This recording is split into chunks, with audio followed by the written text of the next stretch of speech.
दोस्तों, आज की इस चर्चा में आपका स्वागत है। हम जानते हैं कि एक होम्योपैथिक स्टूडेंट के लिए मटीरिया मेडिका को मास्टर करना और हर मेडिसिन के लक्षणों को याद रखना कितना बड़ा चैलेंज होता है। इसीलिए इस शॉर्ट वीडियो को एक बेहद easy to understand study guide के रूप में बनाया गया है। आज हम बात करने वाले हैं नक्स वोमिका की। ये सिर्फ एक आम दवा नहीं है, ये तो अपने आप में एक पूरा कैरेक्टर प्रोफाइल है। एक बार आप इस कैरेक्टर को समझ गए ना, तो इस दवा को भुलाना लिटरली नामुमकिन हो जाएगा। तो चलिए बिना वक्त ज़ाया किए शुरू करते हैं। ओके, चलिए सीधे इस कोट पर ध्यान देते हैं। Active, angry and impatient, can't stand pain, so mad he cries. सोचिए जरा, ये कितनी इंटेंस मेंटल स्टेट है।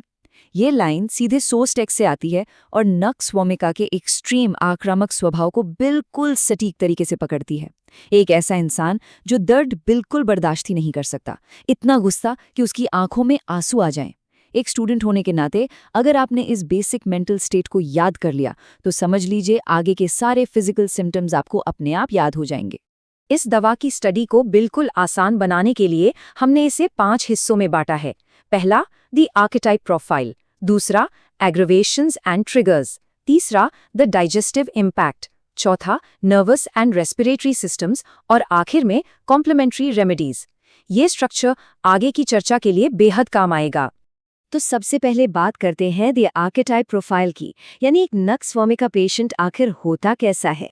सोर्स मटेरियल इस कैरेक्टर की एक बहुत ही क्लियर पिक्चर पेंट करता है। इन ट्रेट्स को देखिए, ये आमतौर पर एक फर्म फाइबर्ड ब्रूनेट होता है, बहुत ही जीलस, नर्वस और एक्साइटेबल नेचर का। साथ ही इसमें एक अजीब सा चिड़चिड़ापन या इरिटेबल हाइपोकॉन्ड्रियासिस देखने को मिलता है। ये इंसान काफी सलन और दूसरों के लिए स्पाइटफुल या क्रिटिकल हो सकता है। और एक बहुत ही इंटरेस्टिंग बात जो टेक्स्ट में लिखी है, इनके अंदर ना एक लगातार फियर्स पॉवर्टी यानी गरीबी का डर बना रहता है। सच में ये एक हाईली स्ट्रंग नर्वस व्यक्तित्व है। और ये पॉइंट बहुत ही शानदार तरीके से दिखाता है कि पेशेंट का इंटरनल एक्शन उसके मेंटल नेचर से कितना कंप्लीटली मैच करता है। दवा का जो आंतरिक असर है वो भी ठीक उसके वॉलेटाइल व्यक्तित्व की तरह वायलेंट और इरेगुलरली फिटफुल होता है। यानी जिस तरह रोगी मानसिक तौर पर अस्थिर होता है ना, वैसे ही उसके बॉडी की इंटरनल वर्किंग्स भी बिल्कुल आउट ऑफ सिंक और इनएफिशिएंट हो जाती हैं। ध्यान रखने वाली बात है। आगे बढ़ते हैं हमारे दूसरे हिस्से की तरफ, एग्रेवेशंस एंड ट्रिगर्स। देखते हैं कि कौन सी चीजें इनकी तकलीफ बढ़ाती हैं और किन से इन्हें आराम मिलता है। अब इनकी मोडालिटीज को समझना बहुत जरूरी है। नक्स वोमिका पेशेंट की तकलीफें सुबह जल्दी उठने पर, ठंडी हवा या ड्राफ्ट्स लगने से और सबसे ज्यादा हाई लिविंग से बढ़ जाती हैं। अब इस हाई लिविंग का मतलब है बहुत ज्यादा कॉफी पीना, लेकर लेना या बस एक सेडेंटरी लाइफस्टाइल जीना। लेकिन दूसरी तरफ क्या चीज इनको आराम देती है? छोटी सी नींद या नैप्स लेना, अपने सर को लपेट कर रखना, थोड़ी मॉइस्ट हवा और गरम गरम ड्रिंक्स लेने से इन्हें जबरदस्त राहत मिलती है। तो यहाँ सबसे क्रूशियल पॉइंट ये निकल कर आता है कि ये नक्स वोमिका प्रोफाइल कितनी ज्यादा हाइपर सेंसिटिव होती है। सोर्स कहता है कि थोड़ी सी आवाज, रोशनी या किसी मामूली सी महक से भी इनका पूरा सिस्टम हिल जाता है। गुस्सा और नाराजगी तो इनके ट्रिगर्स हैं ही, पर जमीन आसमान का अंतर देखिए। हल्का सा टच या कपड़ों का दबाव, खासकर कमर के आसपास कपड़ों का टाइट होना, इनके लिए बिल्कुल असहनीय हो जाता है। ये क्लियर इशारा है कि इनका नर्वस सिस्टम लगातार ओवरड्राइव में है। चलिए तीसरे हिस्से पर आते हैं, द डाइजेस्टिव इम्पैक्ट। पाचन तंत्र असल में इस दवा के लिए सबसे बड़ा फिजिकल बैटलग्राउंड है।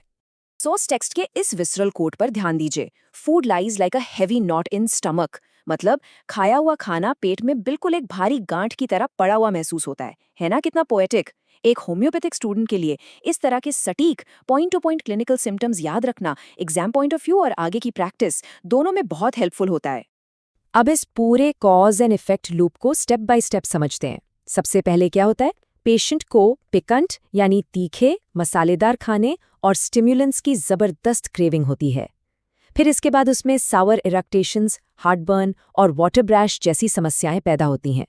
और इसका फाइनल रिजल्ट क्या होता है? एक बहुत ही क्लासिक सिम्टम, रोगी को अनईजी, फिटफुल और फ्रूटलेस अर्जिंग होती है बाउल्स पास करने की, यानी लगातार शौच जाने की इच्छा होती है पर पेट ठीक से साफ नहीं होता, बस एक अजीब सी बेचैनी बनी रहती है।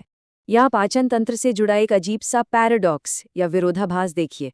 सोर्स टेक्स्ट के अकॉर्डिंग रोगी को अत्यधिक नौशिया यानी ऐसी घबराहट होती है जैसे बस अभी उल्टी हो जाएगी। पर कमाल की बात यह है कि अगर वो किसी तरह उल्टी कर ले तो उसको एक्चुअली में आराम मिल जाता है। Nausea, better if he can only vomit. एक मेडिसिन स्टूडेंट के रूप में इस बात को अपने दिमाग में छाप लीजिए। अब बढ़ते हैं अपने चौथे सेक्शन की तरफ, नर्वस एंड रेस्पिरेटरी सिस्टम्स। यहाँ हम देखेंगे कि इतना लंबा स्ट्रेस फिजिकल बॉडी पर कैसे असर डालता है। अब यहाँ एक बात जो सच में बहुत इंटरेस्टिंग है, वो है इसका लिखने का तरीका। इन न्यूरोलॉजिकल सिम्टम्स का वर्णन सोर्स टेक्स्ट में एकदम रैपिड फायर स्टाइल में किया गया है। ट्विस्टिंग्स, जोक्स, स्पेजम्स, सीधा और सटीक। ये वर्ड्स एग्जैक्टली एक्सप्लेन करते हैं कि नक्स वोमिका पेशेंट के नर्वस सिस्टम में अंदर ही अंदर कितनी ज्यादा वायलेंट एक्टिविटी और लगातार स्पेजम्स चल रहे हैं।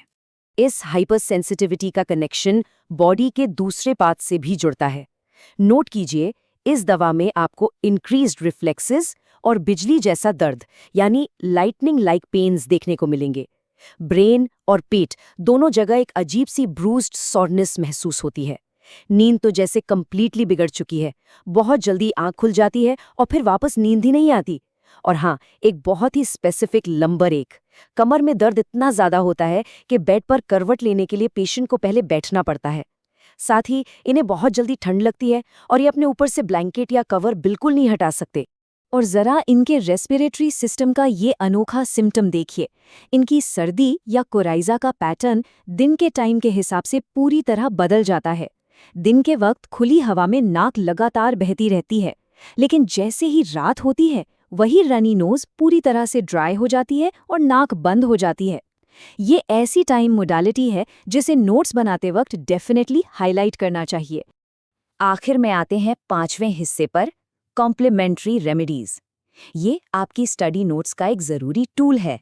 चलिए आगे बढ़ते हैं और देखते हैं कि ये जानकारी आगे कैसे कनेक्ट होती है। किसी भी मेडिसिन की नॉलेज तब तक कंप्लीट नहीं होती जब तक आप उसकी कॉम्प्लीमेंट्री और रिलेटेड रेमेडीज को न जान लें। यहाँ कॉम्प्लीमेंट्री कैटेगरी में आती है काली कार्ब, फॉस्फोरस और सल्फर। वहीं रिलेटेड दवाइयों में इग्नेशिया और लाइकोपोडियम शामिल हैं। इन दवाइयों को आपस में कंपेयर करके पढ़ने से आपकी मटीरिया मेडिका पर पकड़ और भी स्ट्रॉन्ग और मेमोरेबल हो जाएगी। इसलिए इन नामों को जरूर नोट कर लीजिए। तो आज की इस चर्चा को मैं इस एक आखिरी सवाल के साथ खत्म करना चाहूंगी। आज की इस फास्ट पेस्ड, बेहद हाई स्ट्रेस आधुनिक दुनिया में नक्स वोमिका की जरूरत सबसे ज्यादा किसे हो सकती है? सोचिए जरा। भले ही ये सोर्स मटेरियल काफी पुराना है, लेकिन ध्यान से देखें तो ये एक उस मॉडर्न वर्कर का परफेक्ट पोर्ट्रेट है जो दिन भर डेस्क पर बैठा रहता है, लगातार कॉफी पीता है और काम के बोझ तले दबा हुआ है। मुझे उम्मीद है इस एक्सप्लेनर ने नक्स वोमिका के कैरेक्टर को आपके लिए इजी टू अंडरस्टैंड बना दिया होगा। तो बस ऐसे ही सीखते रहिए और मटीरिया मेडिका को मास्टर करते रहिए।